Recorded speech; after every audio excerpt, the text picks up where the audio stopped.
Red line اسلام آباد studio سے اسرائیل کے قطر پر حملے کے بعد اب گلف کے اندر جو بات چیت ہو رہی ہے اس کے بارے میں آپ کو بتا سکتا ہوں. ایک لفظ بار بار استعمال ہو رہا ہے اور ہر دارالخلافہ میں استعمال ہو رہا ہے اور وہ ہے بڑے دھوکے کا. اور یہ لفظ صحافی استعمال نہیں کر رہے, یہ پالیسی ساز ادارے استعمال کر رہے ہیں, یہ وہاں کے امیر استعمال کر رہے ہیں, وہاں کے جو سیاسی نمائندگان ہیں وہ استعمال کر رہے ہیں. وہ کہتے ہیں کہ ہمارے ساتھ دو دھوکے ہوئے ہیں. اسرائیل سے تو ہمیں کسی اچھائی کی توقع نہیں تھی, لیکن اصل دھوکہ ہمارے ساتھ ٹرمپ نے کیا ہے. قطر پر حملے کے بعد جو بحث گلف میں چھڑی ہے اس کے بڑے امپلیکیشنز ہیں. ٹرمپ کے دھوکے یورپ کے اندر بھی کبھی ایکو کیا کرتے تھے.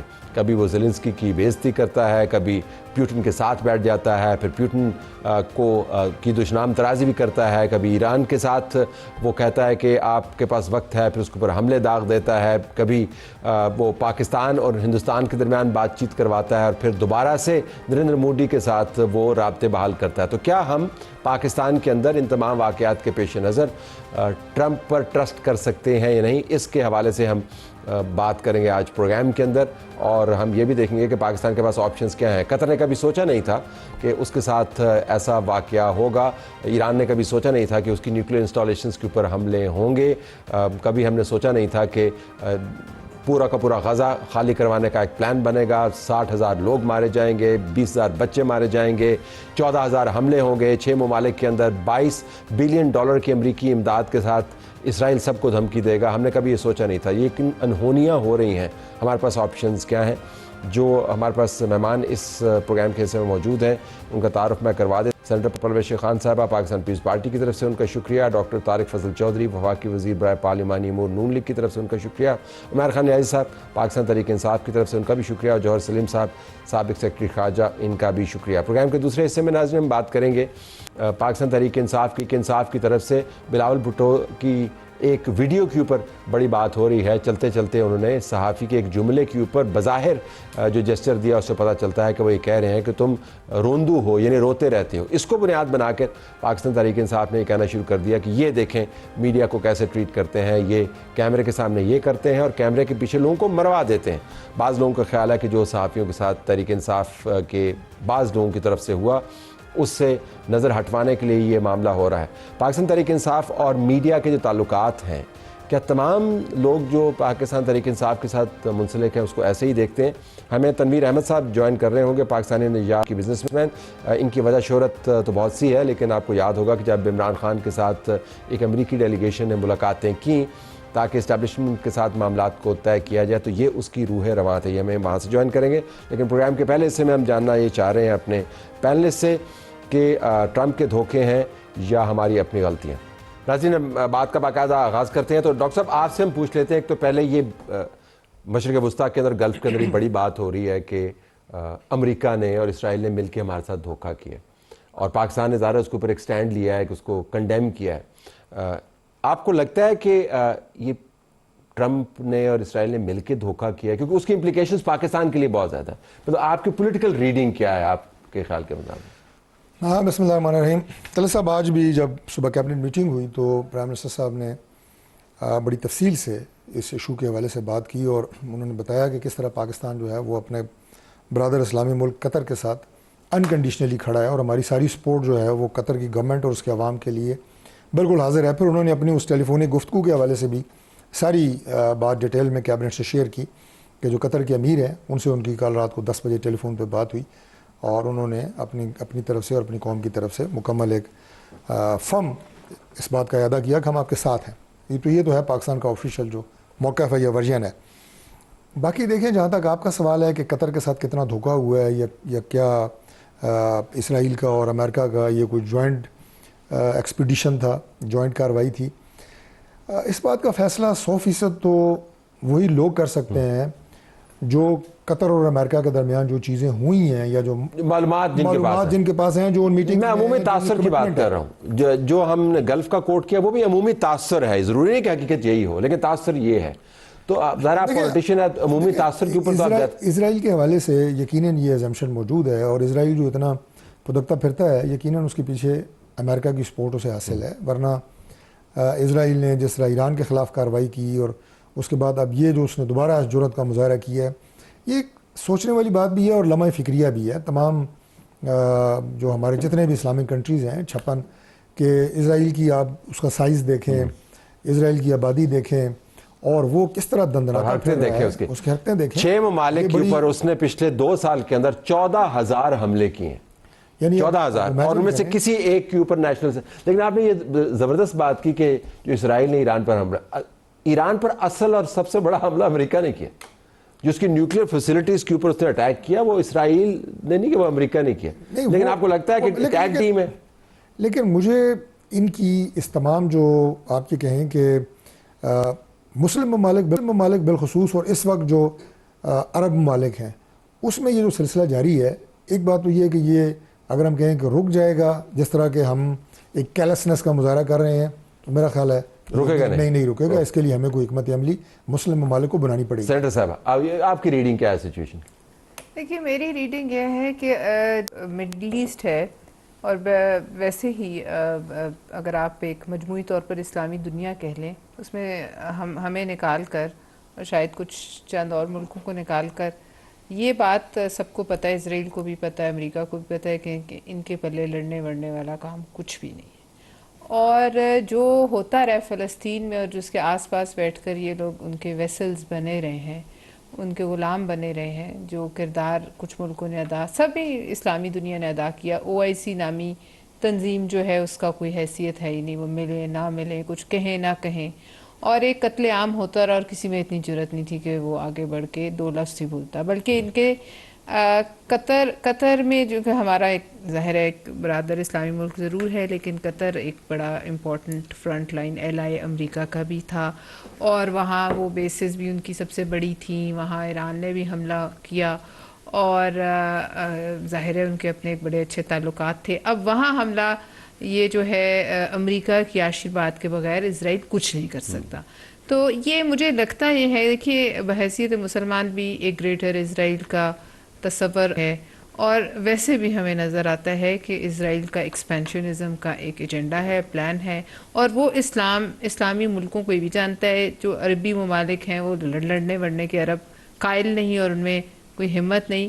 اور جو جہاں تک ہمارا سوال ہے، آپ یہ نہ بھولیں کہ ابھی جو ہماری جنگ ہوئی تھی، چاہے جتنے بھی دن کی جنگ تھی اور ہم نے جتنا بھی پھینٹا لگایا انڈیا کو، لیکن وہ ڈرون نہ بھولیں جو ہمارے شہروں کے اندر آئے، اور وہ اسرائیلی ڈرون کہاں سے آئے، اور وہ جہاز بھی نہ بھولیں جو کہ بھارت میں لینڈ کیا، کشمیر میں شاید ابھی جنگ شروع ہوئی شاید نہیں ہوئی تھی، اور اس میں بھر کے اسرائیلی آئے جو انہیں سپورٹ کرتے رہے. 100 کے قریب انجینئرس ہیں. اب تو بات سامنے آ گئی. سو یہ اس کو یہیں پہ ابھی چھوڑ کے ذرا اور بھی سینس آف دا ٹیبل لیتے ہیں. میرے صاحب آپ کی ریڈنگ کیا؟ آپ کی جماعت نے آج ٹویٹ بھی کیا اس کے اوپر اور اسرائیل کو کنڈیم بھی کیا.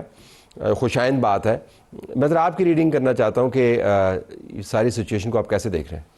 دیکھیں اس کے ہمیں ہر ایکسپیرینس سے لرن کرنا چاہیے. اگر مڈل ایسٹ میں ہو رہا ہے تو ظاہری بات ہے مڈل ایسٹ میں جو کرا رہا ہے ہمارے بھی دشمن کے پیچھے وہی کھڑا ہے. تو وہ ساری چیزوں کو اگر ریڈ کریں تو 2 چیزیں آپ کو آؤٹ کم ملتا ہے کہ ایک سیکیورٹی کبھی آپ آؤٹ سورس نہیں کر سکتے، کہ قطر نے آؤٹ سورس کی. اگر اس کا ملٹری کا بجٹ اٹھا کے دیکھ لیں ہم سے کئی گنا زیادہ ہے. 15 بلین ہے جی، 15 بلین ہے. اب 15 بلین ایک چھوٹا سا شہر اپنے آپ کو دفاع نہ کر سکے تو اس سے دوسری جو فون ہے ان کے پاس، رافیل ہے ان کے پاس. اس سے دوسرا لیسن جو ہمارے سامنے آتا ہے کہ مین بیہائنڈ دا گن بہت زیادہ میٹر کرتا ہے، اور سیکیورٹی آپ بائی بھی نہیں کر سکتے. یہ نہیں کر سکتے. اب دیکھیں ہمارے اوپر جو حملہ ہوا، ہم چاہے ہم نے اس کو پسپا کر، مگر اس میں دیکھیں کہ اگر 80 رافائل اور میگز اندر آ جاتے تو کتنی بڑی تباہی تھی، کتنے بڑے معاملات تھے. اوورآل آپ دیکھ رہے ہیں کہ جتنے بھی اسرائیل کر رہا ہے دنیا میں حملے معاملات کر رہا ہے، مگر اس کو کوئی پوچھ نہیں رہا. بات ہے کہ اگر خدا نخواستہ وہ انٹری ہو جاتی پاکستان میں تو کسی نے نہیں پوچھنا تھا، دنیا خاموش رہتی. آج ہمارا اپر ہینڈ ہے تو یہ بھی چیز ہمیں دیکھنے والی ہے اور فیوچر کے لیے ہمیں اور زیادہ تیاری رکھنی پڑے. ہو سکتا ہے ویورز کو لگے کہ ہم خام خواہ دوسرے معاملات کے اندر پاکستان کو لے کے آ رہے ہیں، لیکن میں آپ کو بتا سکتا ہوں کہ ہر اس ملک نے جس کے ساتھ یہ ہاتھ ہوا یہی سوچا ہوگا اس سے پہلے کہ یہ جو دوسرے کے ساتھ ہو رہا ہے یہ میرا معاملہ نہیں ہے، اور ہم نے بڑا قریب سے دیکھا. اب آپ فارن آفس کے بڑی اہم کلیدی عہدے پر فائز رہے ہیں. سپوز آپ کے پاس پھر ابھی بھی عہدہ ہے، ہم تو یہ سمجھتے ہیں کہ آپ کے پاس عہدہ ہے یہ، لیکن سپوز عہدہ اور یہ واقعات ہوتے تو آپ کی ٹوٹل ریڈنگ اس کی کیا ہوگی؟ دیکھیں اس میں اس کے کئی ڈائمنشنز ہیں. ایک تو یہ بڑا سرپرائز ہے لیکن نہیں بھی ہے. وہ اس لیے کہ اسرائیل جو ہے پچھلے 2 سال سے کیا کر رہا ہے, وہ حماس اور جو باقی بھی اس طرح کے جتنے گروپس ہیں, حزب اللہ, حوثیز, ان کو بڑے سسٹمیٹیکلی ان کی جو کیپیسٹی ہے وہ اس کو جو ہے نا ڈی ویلیو کر رہے ہیں. تو اس میں اور جہاں پہ ان کو موقع ملتا ہے, کتنے ملکوں میں انہوں نے اٹیکس کیے ہیں. اچھا, قطر میں تھوڑا سا ذرا سرپرائز ہے بیکاز یہ وہ ملک ہے جہاں پہ سینٹ کام کا ہیڈ کوارٹرز بھی ہے اس ریجن مڈل ایسٹ کا, جو ان کی ایئر فورس ہے امریکن, اس کی سب سے بڑی بیس ہے. اسی طرح خیر بحرین میں ان کا نیفسنٹ ہے, نیوی کا ہے, تو وہ تھوڑا سا سرپرائز ہے. لیکن گیون دا فیکٹ کہ نیتن یاہو جو ہے وہ ریکلیس ہے, وہ اپنے اقتدار کی ایک جنگ لڑ رہا ہے, سروائیول, اس کی پولیٹیکل سروائیول اسی میں ہے کہ یہ کانفلکٹ جاری رہے. اچھا, اب اس پہ ٹرمپ کا کافی سارا پریشر تھا. اب یہ جو لاسٹ ٹرمپ نے فارمولا پیش کیا, اب اس پہ انہوں نے ڈیسائیڈ کرنا تھا, یہ سارے جو لوگ بیٹھے تھے. بعض لوگ کہہ رہے ہیں کہ اس نے فارمولے کی ڈیڈ لائن دی اور وہ لوگ اس ڈیڈ لائن کی پیش نظر اس عمارت میں اکٹھے ہوئے اور اوپر سے حملہ ہو گیا. اگر ڈیڈ لائن نہ دیتا تو وہ میٹنگ نہ ہوتی, یہ بھی کہہ رہے ہیں. بالکل, الحیا, خالد مشعل وغیرہ سارے لوگ جو بیٹھے تھے, سارے اور اسی پہ غور ہو رہا تھا اس وقت نا. تو اس میں 2 چیزیں ہیں نا, ایک تو اس پر اس طرح نیتن یاہو نے اس کو سکٹل کر دیا, جو کہ ویسے وہ نہیں کر پا رہا تھا, بیکاز اس کو سوٹ کرتا ہے کہ یہ کانفلکٹ جاری رہے. جس دن یہ کانفلکٹ ختم ہو گیا وہ شاید اقتدار سے باہر ہوگا اور پھر شاید جیل میں ہوگا, کیونکہ اس کے خلاف ابیوز آف پاور کے اور کرپشن کے بڑے سیریس قسم کے مقدمات ہیں جس میں بہت زیادہ ایویڈنس ہے. اچھا, ایک تو وہ ہے. اب دوسرا فیکٹر یہ ہے کہ اسرائیل جو ہے وہ آؤٹ پوسٹ ہے, ویسٹرن آؤٹ پوسٹ ہے ظاہر ہے اس ریجن میں. تو ویسٹ جو ہے وہ مجبور ہو جاتا ہے, خصوصاً امریکہ, کہ وہ اسرائیل کا ساتھ دے. اس کا مطلب یہ نہیں ہے کہ ان کی پالیسیز ایک ہی ہیں. ایٹ ٹائمز یہ ہوتا ہے کہ ان کو اسرائیل کی جو اس طرح کی چیزیں ہیں وہ برداشت کرنی پڑتی ہے. مطلب واقعتاً آپ سمجھتے ہیں ان کی پالیسی ایک نہیں ہے, مطلب کہاں پہ ڈفرنس کہاں پہ نظر آتا ہے؟ مثال کے طور پہ دیکھیں, بائیڈن کے ٹائم پہ تو بہت زیادہ آپ کو نظر آ رہا تھا گیپ, یہاں تک کہ وہ بائیڈن کے کئی بار یہ ہوا اتفاق سے میڈیا نے کیچ کر لیا جہاں پہ وہ بہت زیادہ غصے کا اظہار کر رہا تھا. اچھا, ٹرمپ کے آنے سے پہلے بھی میں نے یہ کہا تھا کہ ٹرمپ جو ہے نا اس کی قربت ذرا زیادہ ہے نیتن یاہو کے ساتھ, ایک پرسنل ریپو بھی ہے, وہ پولیٹیکلی بھی بہت زیادہ ان کے آپس میں جو ہے نا, بیکاز بہت زیادہ الٹرا کنزرویٹیوز ہیں, تو وہ ہے. لیکن ٹرمپ کی بھی لمٹس ہیں. ابھی دیکھیں 2 کالز ہوئی ہیں اس کے بعد ٹرمپ کی اور نیتن یاہو کی. اب یہ کہا جا رہا ہے کہ پہلی کال واز اے مائلڈ ریبیوک, پر جو دوسری کال تھی وہ ریپروچمنٹ تھی. پتہ نہیں کس قسم کا ریبیوک ہے, مطلب دیکھیں نا. اور ٹرمپ نے اس کو خیر, کیونکہ دیکھیں کئی چیزیں ایسی ہیں جو امریکہ کو, اب اگر اس ایکشن کو دیکھیں تو امریکہ کو اس میں کیا فائدہ ہوئے گا اگر لیٹس سے کہ اگر وہ حماس کی لیڈرشپ. فائدہ یہ ہوگا, ان کا خیال ہے کہ ان کے یہ قطر اور دوسرے جو ہیں ان کا جو ملٹری مال ہے زیادہ خریدیں گے. نہیں, ملٹری مال ان کو کہیں گے کہ آئیں ہمیں تحفظ فراہم کریں. وہ تو خیر آلریڈی خرید رہے ہیں, وہ $1 ٹریلین کی انہوں نے کمٹمنٹس بھی کی, جتنا وہ کر سکتے ہیں وہ تو کر ہی رہے ہیں. لیکن اس میں نقصان کیا ہے کہ امریکہ کی کریڈیبلٹی بہت مجروح ہوئی ہے, اور ایٹ ٹائمز وہ بہت اہم ہوتی ہے. دیکھیں نا, پہلے بھی جب اس طرح ہوا تھا تو کیا ہوا تھا, عربز جو ہے وہ چائنا کو بیچ میں لے آئے تھے, ایرانین, اور تو کریڈیبلٹی امریکہ کی بڑی مجروح ہے. تو ڈاکٹر صاحب, امریکہ کا یہ جو کنٹروورشل رول ہے, اس سے دنیا میں بہت زیادہ کنٹروورسیز پیدا ہوں گی, کیونکہ جو ایک آپ یہ کہیں کہ اکنامک مائٹ آپ اسے کہہ لیں, ملٹری مائٹ کہہ لیں, اس ملک کی ایک سٹیبل پالیسی جو ہے یہ بڑی ضروری ہوتی ہے. اس سے الائنڈ یا نان الائنڈ جتنے بھی ممالک ہیں ان کی سٹیبلٹی کے لیے, میں ملٹری سٹیبلٹی کی بات کر رہا ہوں, اکنامک کی بات نہیں کر رہا. لیکن اگر اس طرح کی آپ یہ کہیں کہ میں ایسے کیا کہوں کہ یہ تو ایسے کوئی سوچی سمجھی بات نظر نہیں آتی کہ آپ ایک ملک جو کہ اس طرح آپ کے ساتھ چل رہا ہے اور اس کے بڑے ابھی آپ کے لیے ریڈ کارپیٹ اس نے رول آؤٹ کیا ہے, مئی کے اندر انہوں نے کیا ٹرمپ کے لیے نہیں کیا. اور میرا نہیں خیال کہ اگر آپ ڈیکڈز بھی پیچھے چلے جائیں گے تو کوئی قطر کی ایسی پالیسی آپ کو نظر آئے گی کہ وہ امریکہ کے خلاف اس نے کوئی. اور یہاں پر نیگوشیٹ جو ہے امریکہ کے بہاف پہ کروا رہا تھا حماس کے ساتھ, کون سی پناہ گاہ دی ہوئی تھی. یور ٹیک آن دس. تو پھر اس سے ہم نے لرن کیا کیا؟ میں صرف ایک آپ کو دکھانا چاہتا ہوں جو اسرائیل کے فائنانس منسٹر نے دلی کے اندر بیٹھ کر بات کی. اس نے یہ کہا کہ ہندوستان اور اسرائیل دونوں اچھائی بمقابلہ برائی کی جنگ لڑ رہے ہیں. ہندوستان بھی وہی جنگ لڑ رہا ہے یہاں پر جو اسرائیل جنگ لڑ رہا ہے, اور یہ جو برائی ہے ہمارے کامن اینیمی ہے. یہ اب اسرائیل کا فائنانس منسٹر جو ہے ہندوستان کے اندر بیٹھ کے کر رہا ہے. اور ساتھ ہی میں یہ بھی چاہوں گا کہ آپ وہ ٹویٹ دکھائیں جو پہلے ڈونلڈ ٹرمپ نے سوشل میڈیا پر پوسٹ کیا کہ جی مودی کتنا زبردست آدمی ہے, کتنا بڑی یہ زبردست ملک ہے. پھر مودی نے اس کا بڑا محبت والا جواب دیا. پھر ٹرمپ نے مودی کا وہ والا ٹویٹ محبت والا اپنے سوشل میڈیا کے اوپر ڈالا, یعنی اٹ واز ناٹ انف کہ مودی نے اس کو ٹویٹ کر دیا. تو یہ دوبارہ سے محبت کی پینگیں بڑھا رہے ہیں. سو اسرائیل, انڈیا, امریکہ, وہ جو پرانا بریکٹ تھا دوبارہ سے ریوائیو ہوتا نظر آ رہا ہے. دیکھیے یہ ٹرمپ کی جو شخصیت ہے وہ اسی قسم کی ہے نا, کبھی کچھ اور کبھی کچھ. لیکن آپ یہ دیکھیے, آپ کا کیا خیال ہے کہ جو اسرائیلی فائنانس منسٹر شاید ہے، وہ گیا ہے بھارت، تو کیا امریکی آشیرواد کے بغیر کیا ہوگا؟ اور جو باتیں اس نے کی ہیں، یہ ٹویٹ جو آپ دکھا رہے ہیں، اس میں ایک بات جو بڑی مجھے انٹرسٹنگ لگی وہ یہ ہے کہ India and Israel experience the hypocrisy of the international community. Countries that judge us and countries that attempt to prevent us from responding to threats of terrorism.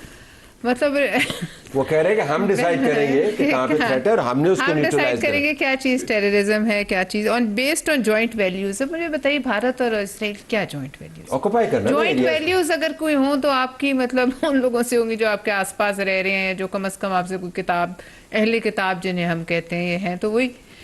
تو بہرحال لیکن انڈیا سے کیا جوائنٹ ویلیوز ہے؟ انڈیا سے joint value یہی ہے کہ یہ جو بھارت کی سرزمین پہ بیٹھ کے بات کی گئی ہے اور جو ٹیررزم کی بات کی ہے، وہی جو انہوں نے فالس فلیگ پہلگام کیا تھا، بالکل اسی کو یہ ان ایز مینی ورڈز نہیں کہا، لیکن یہی بات ہے، پاکستان کو سنایا گیا ہے. اور اس میں ہمیں ذرا بڑا سوچ سمجھ کے اب آگے بڑھنا چاہیے. یہ وہاں اس طرح نہیں گئے، ایک ٹویٹ پہ محبت کی پینگیں بڑھ جاتی ہیں، ایک ٹویٹ پہ بات ختم ہو جاتی ہے. 15-20 دن آپ انہیں جوتے مارے تو انہوں مودی کو کیا فرق پڑا تھا؟ جس نے اچھی بات کی مودی پھر پیچھے. لہٰذا ہمیں اپنی جو معاملات ہیں ان کو بڑے سوچ سمجھ کے دیکھنا چاہیے.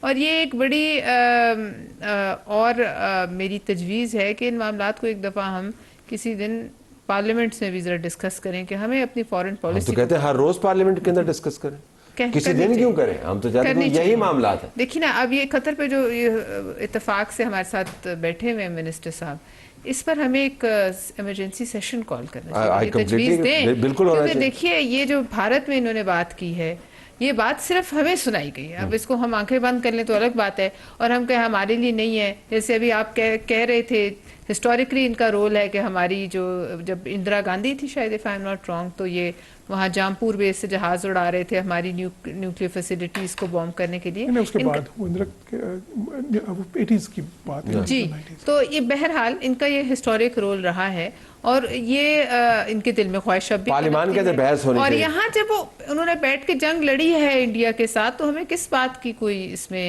رہتی ہے؟ بریک چھوٹا سا آ رہا ہے، لیکن اس سے پہلے میں آپ سے جاننا چاہتا ہوں، تو ایسا اگر سیشن ہوا تو آپ بائیکاٹ تو نہیں کر دیں گے؟ کیونکہ آپ کی ویسے ہم تو بس آپ سے درخواست ہی کر سکتے ہیں کہ اتنے اہم معاملات کو بائیکاٹ ورنہ کیا کریں، یہ سانجھے معاملات ہیں. نہیں، سانجھے معاملات تو ہیں، مگر کیا ہم اسلامی دنیا کو یہ سمجھا سکے ہیں کہ یہ سانجھے معاملات ہیں؟ دیکھیں ابھی نیو ورلڈ آرڈر کو گورن کون کر رہا ہے؟ اب اکنامک ورلڈ آرڈر، اور اکنامک ورلڈ آرڈر میں سارا پیسہ مڈل ایسٹ میں پڑا ہے. انویسٹ کدھر ہو رہا ہے؟ بات ہے امریکی کمپنیوں میں ادھر. کیا 1% بھی ادھر نہیں آ سکتا؟ اگر ریکوڈیک بھی دیکھیں، آج امریکی آ کے انویسٹ کر رہے ہیں. دیکھیں اگر ہمارا ایک ملٹری مائٹ ہے، ڈومیننس ہے، اگر یہ پروٹیکشن کے لیے دوسرے ممالک کو دیکھ سکتے ہیں تو پاکستان سے کیوں نہیں ہارڈ ویئر رہ سکتے؟ باقی چیزوں میں کیوں نہیں کر وہ کہتے ہیں آپس میں پہلے بیٹھ کے معاملات طے کریں نا. وہ تو ہم سے یہ بھی کہتے ہیں کہ ہمیں اندرونی اسٹیبلٹی دیجیے، آپس میں معاملات کو طے کیجیے. آپ کے یہاں پر ہر وقت جو ہے وہ ایک تھیٹر لگا رہتا ہے، وہ لفظ وہ نہیں استعمال کرتے، تو وہ اس وجہ سے آپ کی مدد درکار ہے. یہ میں کہہ رہا ہوں. یہ کیوں نہیں؟ یہ تو پھر ہماری انٹرنل ریئلائزیشن کی بات ہے. تو آپ کریں نا ریئلائزیشن. 8 فروری کو ریئلائزیشن کر دیتے تو مسئلہ رہتا ہے. نہیں، کمیٹیاں تو بہت سبسیکوینٹ کی بات ہے نا. دیکھیں اسٹیپ وائز چیزیں ہوتی ہیں. چلیں آپ 8 فروری کو چھوڑ دیں، آج دوبارہ کر لیں، الیکشن کر لیں، چیزوں کو کسی طرف تو موو کریں. اگر ہم اسی طرح اڑے رہیں گے، دیکھیں اگر اس اکنامک ریس میں پیچھے دنیا میں زلزلہ آیا ہوا تو پاکستان میں الیکشن کروا لیں. مطلب یہ کہ اس وقت تو ہمیں چاہیے کہ موجودہ دیکھیں ابھی آپ کا ملک ہاتھ میں کس کے ہے، پہلے یہ تو ڈیسائیڈ کر لیں. ہمیں تو یہی نہیں فیصلہ ہو پا رہا اس وقت. فلڈ کے بعد تو ایک لانیس لیس کی سچویشن بنی ہوئی ہے. سچویشن جو سوشل میڈیا نا آپ کا وہ یہ کہہ رہا ہے کہ پاکستان میں نیپال جیسے حالات کیوں نہیں بن رہے. یہ میں ویسے بتا رہا ہوں، وہ چاہ رہے ہیں کہ پارلیمنٹ جلے، عدلیہ جلے، جو منسٹرز ہیں ان کے گھروں پر حملے ہوں. وہ تو یہ کہہ رہا ہے، وہ کہہ رہے ہیں پاکستانی بزدل ہے، اس وجہ سے یہ نہیں ہو رہا. پاکستانی کی بزدلی کی بات نہیں، بات ہے دیکھیں ہمیں انسانی زندگیوں کی توقیر کی ریئلائزیشن کرنی پڑے گی. میں سمجھتا ہوں کہ بلڈنگ سے زیادہ ریلیونٹ کیا ہے. آج جو بندہ پانی کے اندر سٹرینڈڈ ہے اس کی دیکھ بھال کون کر رہا ہے؟ جو ذمہ دار جس کا سب کچھ ڈوب گیا اس کو دوبارہ سے پیروں پہ کس نے کھڑا کرنا ہے؟ دیکھیں 1.5 مہینے بعد صورتحال کیا ہوگی. کا بریک ہے، میں آپ کو کٹ نہیں کرنے کے بریک مجھے لینا ہے، پھر اس کے بعد میں آؤں گا کہ اندرونی معاملات کو طے کرنے کا ہمارے پاس وقت کتنا ہے، آپشنز کیا ہیں. ذرا آپشنز کے اوپر جاتے ہیں. Stay tuned.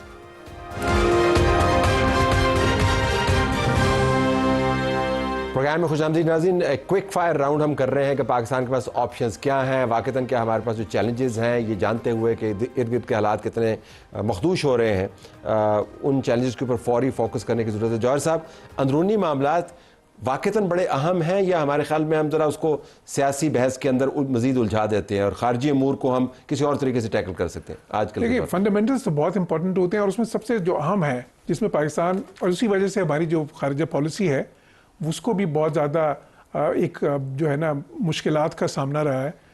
جب ہم اقتصادی طور پہ مضبوط نہیں ہوتے اور ہمیں ہر ملک سے جا کے چھوٹے چھوٹے قرضے کے لیے ظاہر ہے ان کی باتیں ماننی پڑتی ہیں, کنڈیشنلٹیز ماننی پڑتی ہیں, تو اس سارے میں آپ کی ظاہر ہے فارن پالیسی کی جو آپ کی جو سوورینٹی ہے متاثر تو ہوتی ہے. تو وہ بالکل وہ بہت اہم ہے کہ ہم اور ابھی دیکھیں ہم ایک اکنامک اسٹیبلائزیشن کی طرف ہیں, اب گروتھ کی طرف بالکل واپس نہیں آئے.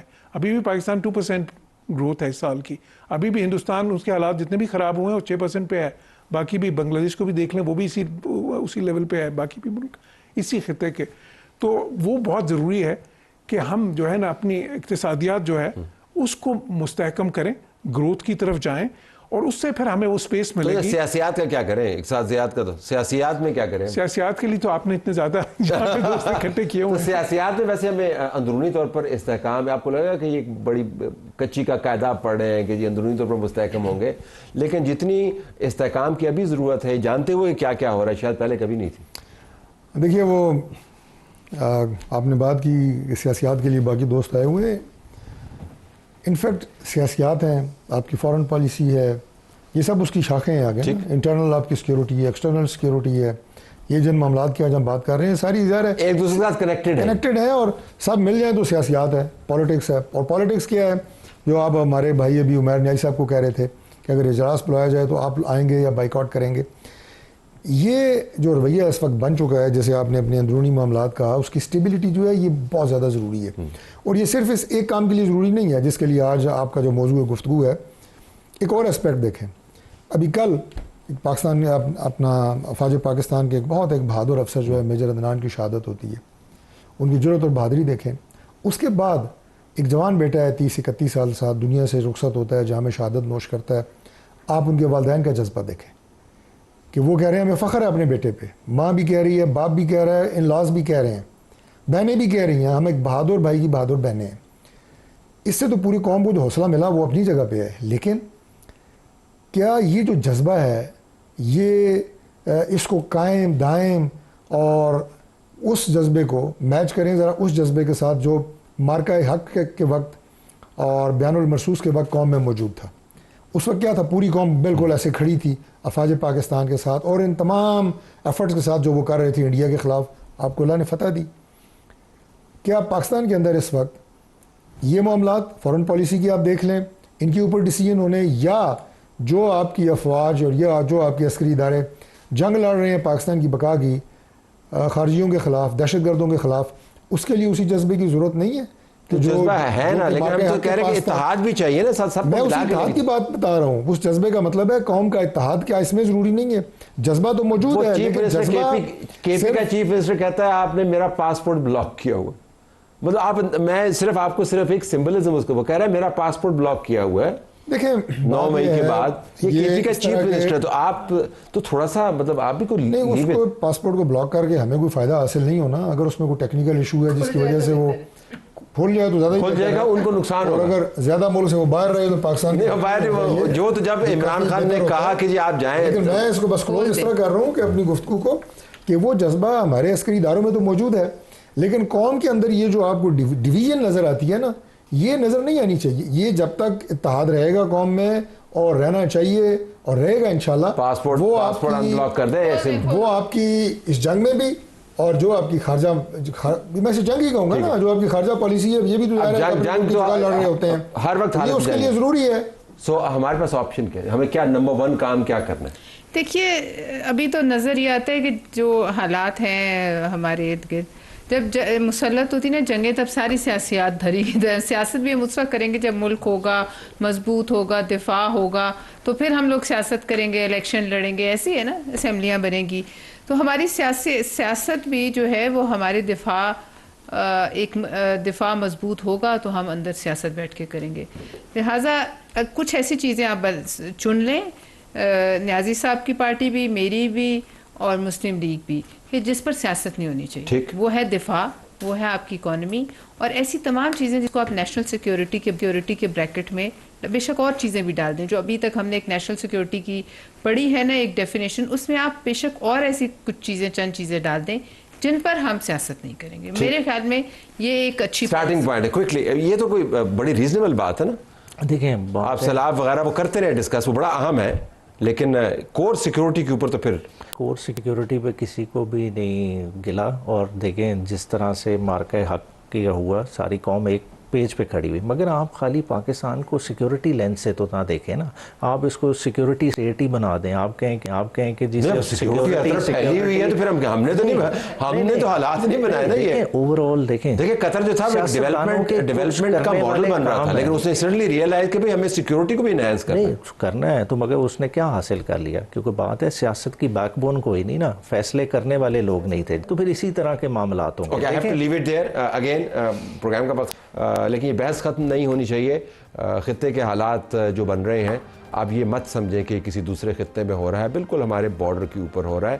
اس حوالے سے ہمیں چکنا رہنا چاہیے. پروگرام کا اگلا حصہ ہوگا, کیا پاکستان سے باہر بیٹھے ہوئے پاکستان تحریک انصاف کے ساتھ منسلک لوگ خوش ہیں جس طریقے سے پاکستان تحریک انصاف اور میڈیا کے تعلقات چل رہے ہیں؟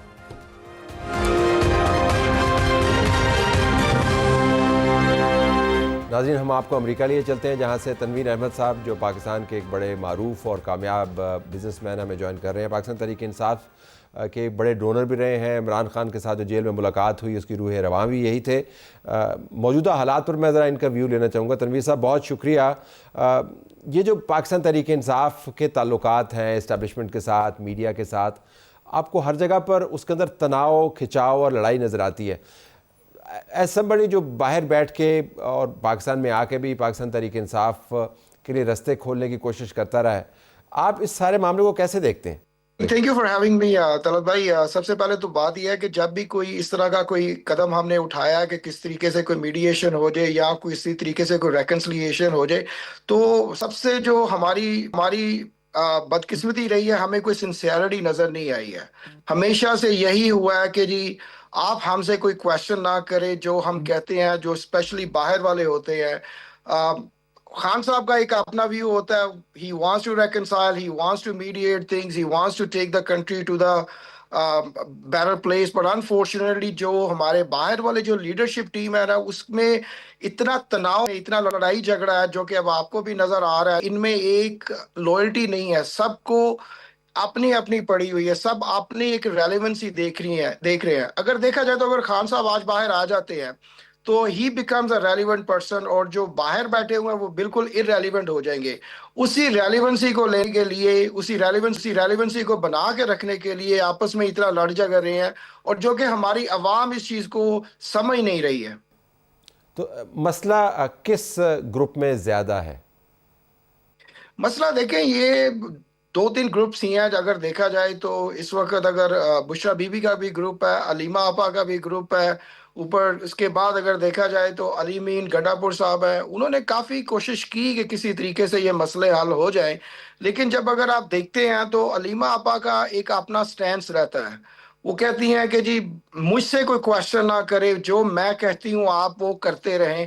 اس طرح کی باتیں نہیں ہوتی ہیں. میں نے یقین کریں 2 دفعہ ان کے پیروں میں بیٹھ کے بھی ان کو بولا کہ میری بہن ملک ایک اچھی طریقے کی طرف ایک اچھی طرز کی طرف جانا چاہتا ہے, خان صاحب جانا چاہتے ہیں, ہمیں مل کے اس چیز کو حل کرنا چاہیے.